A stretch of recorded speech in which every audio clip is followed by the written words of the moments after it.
आइए आज हम आप लोग बताते हैं प्रतिरोध किन किन बातों पर निर्भर करता है। यह 10th क्लास के बोर्ड एग्जाम में बार बार पूछा हुआ क्वेश्चन है, उसी को आज एक्सप्लेन करेंगे। हम हर 2 मिनट समय लेंगे, 3 मिनट समय लेंगे। आपका 5 नंबर का क्वेश्चन एक पर डे करवाएंगे, जो प्रीवियस क्वेश्चन है। पहले उसके बारे में बताएंगे, उसका लिखा हुआ आपको ऐसा मिल जाएगा, आप इसको नोट कर लीजिएगा।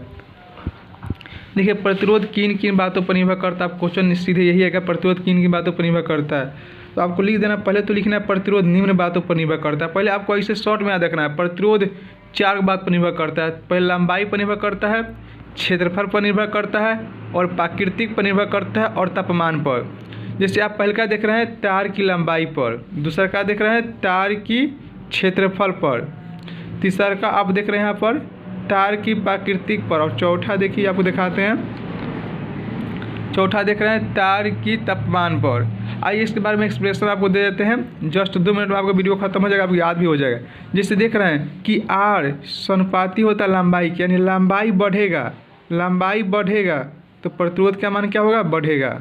सीधे लिख देना है, पहले का लिखना है तार की लंबाई पर, मैंने तार की लंबाई बढ़ने पर वस्तु का प्रतिरोध का मान भी बढ़ता है। सिम जो लिखे हैं ऐसा ही सेम परीक्षा में लिखना है, कोई दिक्कत नहीं है।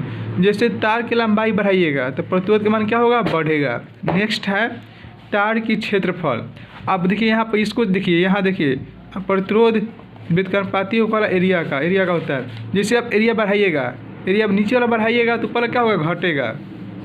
यानी कि आप क्षेत्रफल बढ़ाइएगा तो प्रतिरोध का मान क्या होगा, घटेगा। अब दिखाई दे रहा है, जैसे प्रतिरोध का मान जैसे क्षेत्रफल बढ़ाइएगा प्रतिरोध का मान क्या होगा, घटेगा। तो आप इसी को लिख सकते हैं, तार की क्षेत्रफल बढ़ाने पर प्रतिरोध का मान घटता है।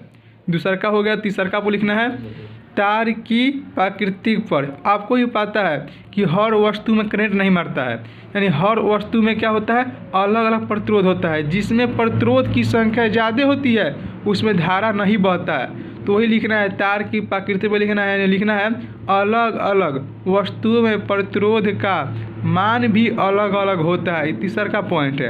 आप चौथा पॉइंट देखिएगा, तार की तापमान पर, ये भी इंपोर्टेंट लिखने लीजिएगा। जैसे कि वो क्या होता है, जैसे कि आप पानी गर्म करते होंगे तो पहले बुलबुला होता है, फिर ज़्यादा गर्म कीजिए पूरा बुलबुला होने लगता है, ढेर बुलबुला होता है। यानी कि जैसे आप ताप बढ़ाते हैं उसमें से बुलबुला ज़्यादा निकलता है, ठीक उसी प्रकार चालक तार की और तापमान बढ़ाने पर उसमें प्रतिरोध का मान ही ज़्यादा बढ़ता है। प्रतिरोध मान क्या बढ़ता है, बढ़ते चला जाता है। देख लीजिए फिर से इस क्वेश्चन को, 3-4 पॉइंट याद रखना है, लंबाई पर, क्षेत्रफल पर, प्राकृतिक पर और तापमान पर। आपका यह क्वेश्चन 5 में पक्का क्वेश्चन आपके एग्जाम में पक्का हो जाएगा।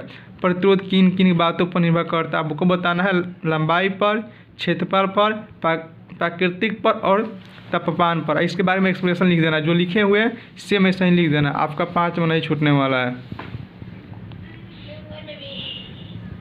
ऐसा ही मिलते हैं नेक्स्ट वीडियो में, ज़्यादा शेयर कीजिए।